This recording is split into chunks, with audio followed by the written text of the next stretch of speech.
देखिए, होली के समय घोड़तम्बा बाज़ार में जो घटना हुई है दो समुदाय के बीच, तो आज जितने भी पीड़ित थे,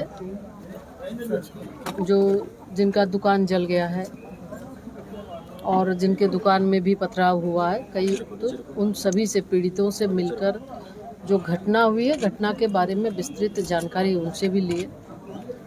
और कुल मिला के अगर देखें तो बिल्कुल बहुत ही दुखद है इस तरह की घटना। और हमें लगता है कि अगर प्रशासन सजग होती तो शायद इतनी बड़ी घटना नहीं घटती। कहीं न कहीं इनका खुफिया तंत्र भी फेल है और ऐसा महसूस हो रहा है कि प्रशासन की लापरवाही के वजह से, प्रशासन की निष्क्रियता की वजह से आज ये घटना घटी है। और हम तो अभी बात भी हुई है और लगातार पुलिस प्रशासन से भी एसपी डीसी सबसे लगातार संपर्क में है। हमारा तो ये मानना है कि आप तराजू की तरह मत तौलिए। जो दोषी है आप दोषी को सजा दीजिए, निर्दोष को आप छोड़िए। क्योंकि यहाँ बहुत सारे ऐसे भी लोग हैं जिनके जो घटनास्थल पर नहीं थे, वैसे लोगों को भी पुलिस उठाकर ले गई।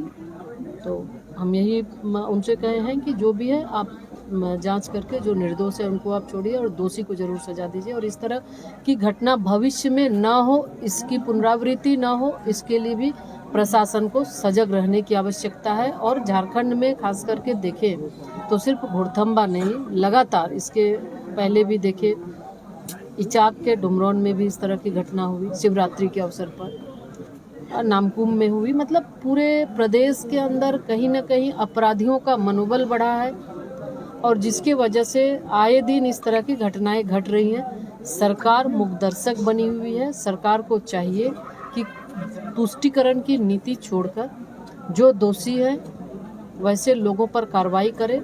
और सरकार सबके लिए होती है, सरकार किसी व्यक्ति विशेष का नहीं है। सरकार लोकप्रिय सरकार होती है तो राज्य के हित के लिए होती है। तो राज्य के अंदर आपसी सौहार्द, सद्भावना बनी रहे, सरकार को इस ओर ध्यान देना चाहिए।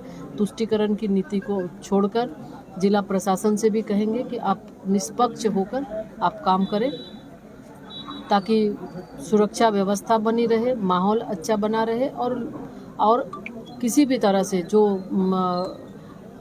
निर्दोष है, निर्दोष को किसी भी तरह की कोई उस पर कार्रवाई ना करे। आपने खोरीमुआ एसडीओ और एसडीपीओ से भी बात किया है, क्या जानकारी इनसे मिला? बिल्कुल, इस घटना से संबंध में, इस घटना की ही पूरी जानकारी उनसे भी हमने लिया है और उनको भी ये निर्देशित किया है कि जो पीड़ित है, एक तो पीड़ित परिजन पे आप क्या कर सकते हैं, सहयोग एक है, और दूसरी बात है कि जो भी निर्दोष है, आप निर्दोष पर कार्रवाई ना हो। आज बहुत सारे लोग डरे हुए हैं, सहमे हुए हैं और वो घर से बाहर भागे हुए हैं, तो पुलिस के द्वारा उनको परेशान किया जाता है। तो ये उनको कहा गया है कि आप परेशान ना करें, निर्दोष है, उस पर किसी भी तरह कार्रवाई नहीं होनी चाहिए। और वैसे लोगों को भी जो आज बाहर किसी भी जो डर के मारे हैं, तो निश्चित रूप से एक ऐसा माहौल आप यहाँ पे बनाइए ताकि आपसी भय खत्म हो, वैमनस्यता खत्म हो और अच्छे ढंग से फिर यहाँ पे जिस तरह से लोग रहते थे आपस में रहे। दोनों समुदाय से कुछ कहना चाहेंगे आप? हम दोनों समुदाय से ये आग्रह करेंगे, अपील करेंगे कि जो घटना घटी वो दुखद है।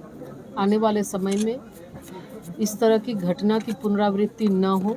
आप आपसी सौहार्द बनाए रखें, सद्भावना बनाए रखें और जब एक जगह पे रहते हैं, एक दूसरे के साथ मिलते हैं, एक दूसरे के साथ कारोबार भी लोगों का है, तो इस तरह की घटना चाहे किसी भी समाज के हों, अगर असामाजिक तत्व हैं तो निश्चित रूप से वैसे लोगों को चिन्हित करना चाहिए, वैसे लोगों को नहीं, उनके बारे उनसे भी बात हुई है जिनकी दुकानें जली हैं। हमने आग्रह किया है कि उनको भी, चूँकि वहाँ उनका घर चलता था, परिवार चलता था उसी से, इसलिए वहाँ पर उनका भी दुकान वहाँ पर वो लगाएंगे, उनको लगाने दिया जाए और फिर वो अपना ताकि परिवार का वो भरण पोषण। Thank you.